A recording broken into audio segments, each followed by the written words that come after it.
The lightning illuminated Vera Castillo's loft in sharp, electric bursts, casting long shadows across her carefully curated space. She had always found comfort in clean lines and neutral tones, but tonight, even her perfectly arranged sanctuary felt hollow. The storm had knocked out power to half of Brooklyn, leaving her alone with flickering candles and the weight of the secret she'd been carrying for 2 weeks. Her phone buzzed against the marble countertop. Another missed call from her sister, Nina, probably checking if she was okay. Vera couldn't bring herself to answer. How could she explain that she wasn't okay, hadn't been okay since she'd stared at those 2 pink lines on a pregnancy test? 4 months. It had been 4 months since she'd signed the divorce papers, officially ending her marriage to Marcus Reed. 4 months since she'd discovered text messages that seemed to confirm her worst fears about his relationship with his business partner, Jessica. 4 months of rebuilding her interior design firm, of learning to sleep alone, of convincing herself that she was better off without the man who had promised her everything and then torn her world apart. Thunder crashed overhead, rattling the floor-to-ceiling windows. Vera wrapped her cashmere throw tighter around her shoulders, her hand unconsciously moving to her still flat stomach. She hadn't told anyone about the pregnancy yet. Not Nina, not her best friend Carmen, certainly not. Marcus, the thought of seeing him again, of watching his face change when she delivered the news, made her stomach clench with anxiety. The knock came so suddenly and forcefully that she jumped, nearly knocking over her wine glass filled with sparkling water. No one could reach her loft without being buzzed up. The building's security system was state-of-the-art, one of the reasons she'd chosen this place after everything fell apart. "Vera, I know you're in there." Her blood turned to ice. That voice, deep and familiar, tinged with an urgency she'd never heard before. Marcus. How had he gotten past security? How did he even know where she lived now? "Please, we need to talk. I got your message." Message? She hadn't sent him any message. Her phone was right there on the counter, showing no sent texts, no recent calls. Another crack of thunder seemed to shake the entire building. "I'm not leaving until you open this door, Vera. Not this time." Her hand hovered over the deadbolt. Every instinct screamed at her to stay inside, to maintain the careful distance she'd built between them. But something in his voice, desperation maybe, or genuine fear, made her hesitate. "I have proof," he called through the door. "About Jessica. About everything. It wasn't what you thought." Vera's heart hammered against her ribs as she slowly turned the lock, knowing that opening this door might destroy the fragile peace she'd fought so hard to build. Marcus Reed stood in Vera's doorway like a man who had weathered more than just the storm outside. His usually pristine appearance was disheveled, designer shirt wrinkled, dark hair damp from rain, and those piercing blue eyes that had once captivated her now hollow with exhaustion. "You look terrible," Vera said, stepping back to let him enter. "I haven't slept in days."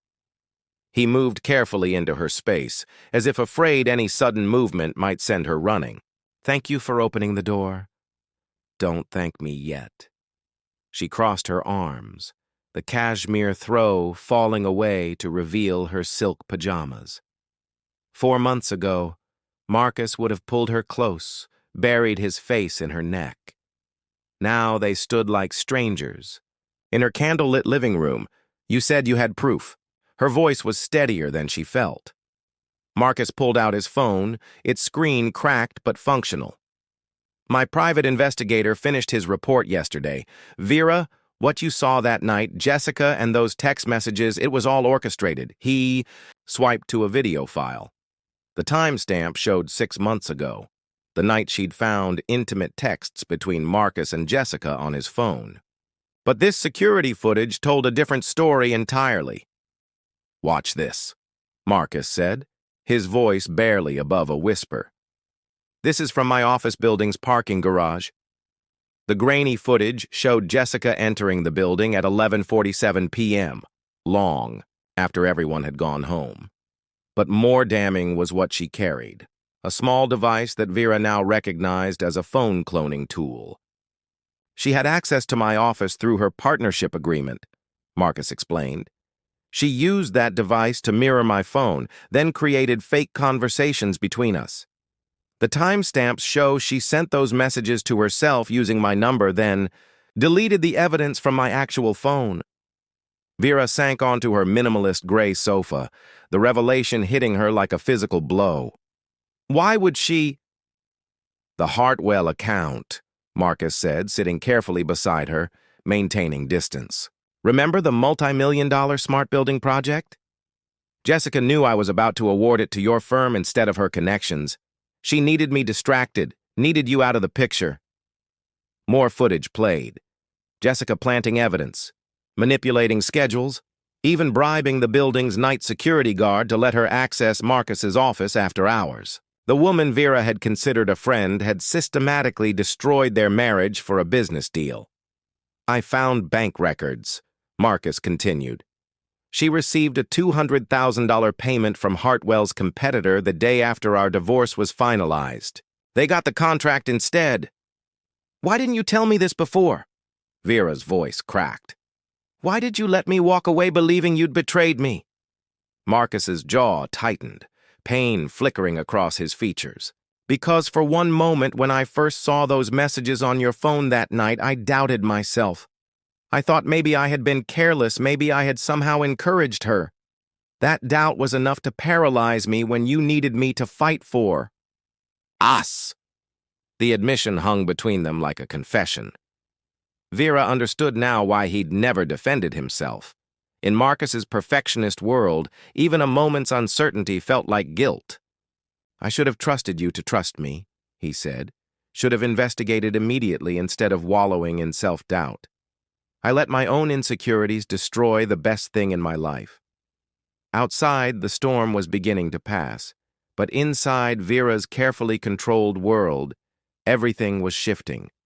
The man she'd spent 4 months hating hadn't betrayed her at all, but he also hadn't fought for them when it mattered most. I'm pregnant, she said into the flickering candlelight. Marcus went absolutely still. When he spoke, his voice was barely audible. Mine? Of course it's yours. She turned to face him fully. The question is, what are we going to do about it? Part 3. Broken Foundations. Dr. Helena Torres had been counseling couples for 15 years, but the tension radiating from her office visitors was particularly acute this Tuesday afternoon. Vera sat rigid in her chair, one hand unconsciously protective over her growing belly, while Marcus occupied his seat like a man preparing for corporate warfare. We're fighting about everything, Vera said, her voice carefully controlled. Baby names, doctors, where the child will live after birth. Marcus wants to manage every detail like it's a business acquisition. I want to be involved, Marcus corrected, that familiar authority creeping into his tone. I want our child to have the best opportunities. Dr. Torres made a note, observing how they couldn't even agree on vocabulary. 6 weeks of sessions had revealed the depth of damage Jessica's manipulation had caused. Trust, once broken, was proving harder to rebuild than either had anticipated. Marcus, when you say best opportunities, what specifically does that mean to you? Private pediatricians, top-tier prenatal care, early admission to elite preschools? I have the resources to provide these things. His hands gestured as if presenting a business proposal. And Vera, how does that make you feel? Like I'm being managed instead of partnered with, Vera replied, her fingers twisting the simple band she now wore on her right hand. Not Marcus's original engagement ring, but a new promise ring they'd chosen together. Every suggestion comes with a price. Tag as if love can be purchased. Dr. Torres leaned forward slightly. Marcus, I'd like you to try something. Tell Vera one thing you trust about her judgment. Not her love, but her actual decision-making ability. The silence stretched uncomfortably long. Marcus opened his mouth, then closed it, clearly struggling with the simple request. I trust that. You'll research everything thoroughly, he said finally. You always do your homework. That's not trust in me, Vera said quietly. That's trust in process. Dr. Torres watched the interaction carefully. Marcus, you've built a successful company by controlling variables, minimizing risk. But Vera isn't a business problem to be solved. She's your partner in creating this new life. I know that intellectually, Marcus admitted, running a hand through his hair. But I don't know how to turn off the part of me that wants to guarantee outcomes. My father taught me that if you want something done right, you manage every aspect yourself. And what did your father teach you about trust? Dr. Torres asked. Marcus was quiet for so long that Vera looked at him with concern. When he finally spoke, his voice was barely audible. Nothing. He taught me nothing about trust because he never trusted anyone, including my mother, including me. The admission seemed to surprise him as much as it did Vera. He built his empire by assuming everyone would disappoint him eventually. And you? Dr. Torres prompted gently. I've been operating the same way without realizing it. Marcus looked at Vera with something approaching wonder. Even with you, even when we were happy, part of me was always waiting for the other shoe to drop. Vera felt tears threatening. This was the breakthrough they'd been circling around for weeks. So when Jessica's manipulation made it look like I was the one who would disappoint you first, it almost felt familiar? God, yes. Marcus's voice cracked. It hurt, but it also confirmed what I'd been taught to expect. That's why I didn't fight harder. Part of me believed I deserved it. Dr. Torres watched them both process this revelation. Vera, knowing this, how do you feel? Angry, she said immediately. Angry that Jessica stole our chance to work through this together, but also sad. Sad that Marcus never learned he deserved better than that kind of expectation. For the first time in weeks, they looked directly at each other without defensiveness or strategy. Our baby deserves parents who choose trust over fear, Vera said softly. Then we learn how to do that, Marcus replied. Together. Nina Castillo's apartment buzzed with pre-wedding chaos. Fabric samples scattered across every surface, her laptop displaying 17 different seating charts, and her phone ringing constantly with vendor updates. As the city's most sought-after wedding planner, she thrived on this kind of beautiful disorder. But today she was grateful for her sister's help. The florist just canceled, Nina announced, ending yet another stressful call. Apparently their entire shipment of peonies was destroyed in transit. The wedding is in 3 days, and peonies were specifically requested because they symbolize honor and good fortune. Vera looked up from where she sat organizing invitation responses, her 6-month pregnancy bump making her movements more deliberate, but no less graceful. What about alternatives? Something with similar meaning? Everything's booked for spring wedding season, Nina said, slumping into her desk chair. I've built my reputation on never having a crisis I couldn't solve, and now you call? In reinforcements, Marcus said, appearing in the doorway with coffee and pastries from Nina's favorite bakery. Over the past month, he'd gradually become part of their support system, proving himself through small, consistent actions rather than grand gestures. Unless you have a magical connection to wholesale flower markets, I'm not sure how you can help, Nina said. Though she accepted the coffee gratefully, Marcus was already pulling out his phone. Actually, I might. Remember the Yamamoto hotel chain project? Their CEO owns several greenhouse operations upstate. Let me make a call. While Marcus stepped onto the balcony to negotiate, Vera and Nina continued their organization work. The Yabain Ao sisters had always been a good team, Vera's eye for design complementing Nina's talent for logistics. But pregnancy had made Vera more aware of how precious these family connections were. He's different now, Nina observed, watching Marcus through the glass doors as he gestured animatedly during his phone conversation. More present. Less like he's trying to manage the world and more like he's actually participating in it. Therapy helps, Vera admitted, but I think becoming a father is changing him too. He's learning that some things can't be controlled, only nurtured. Marcus returned with a triumphant expression. Yamamoto's personal greenhouse has enough white garden roses to supply your wedding, plus some exotic orchids that'll make the arrangements even more spectacular than the original plan. They're delivering tomorrow morning. Nina stared at him. How much is this going to cost the bride's family? Nothing. Consider it a wedding gift from baby Reed Castillo, Marcus said, patting Vera's bump gently. Future cousin should contribute to Aunt Nina's reputation for miracles. The gesture was so thoughtfully executed, solving the problem without taking over, including Vera in the credit, thinking of Nina's professional reputation, that Vera felt her heart flutter with something dangerously close to hope. There's more, Marcus continued. The venue's sound system just failed their final test. I know the acoustics engineer who designed Carnegie Hall's recent renovation. She owes me a favor and happens to be free this weekend. Nina looked between them, a slow smile spreading across her face. You know what? Maybe you two aren't completely hopeless after all. The rest of the afternoon passed in productive collaboration. Marcus coordinated logistics while Vera handled design elements and Nina managed vendor communications. They worked as a team, each contributing their strengths without stepping on the other's toes. This is what co-parenting could look like, Vera realized aloud as they finished confirming the final details. Better than that, Marcus said, wrapping his arms around her from behind, his hands resting on their growing child. This is what partnership looks like. For the first time since Jessica's deception had torn them apart, Vera allowed herself to imagine a future where they were truly united again.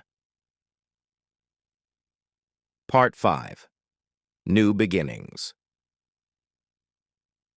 The hospital room was bathed in golden morning light when Sophia Reed Castillo made her entrance into the world, tiny fists waving as if she was already ready to take on whatever challenges life might offer. Vera held their daughter with tears streaming down her face, while Marcus sat beside them both, looking stunned by the overwhelming reality of parenthood. She's perfect, Marcus whispered, gently stroking Sophia's downy black hair with one finger. 10 fingers, 10 toes, and her mother's determined chin. She has your eyes, Vera said, though Sophia's eyes were still tightly closed. That same intense focus, like she's already planning something important. Dr. Rodriguez finished her examination and smiled at the new parents. All her vitals are excellent. You have a very healthy little girl. The birth was textbook perfect. Vera, you did beautifully. As the medical team finished their procedures and left them alone, Marcus and Vera found themselves in a bubble of quiet intimacy they hadn't shared in almost a year. The battles over prenatal care, birthing plans, and baby preparations all seemed insignificant now, dissolved by the simple miracle of their daughter's presence. I was terrified, Marcus admitted, carefully taking Sophia when Vera offered her to him. Not of the birth, but of this moment, of holding her and still not knowing how to be the father she deserves.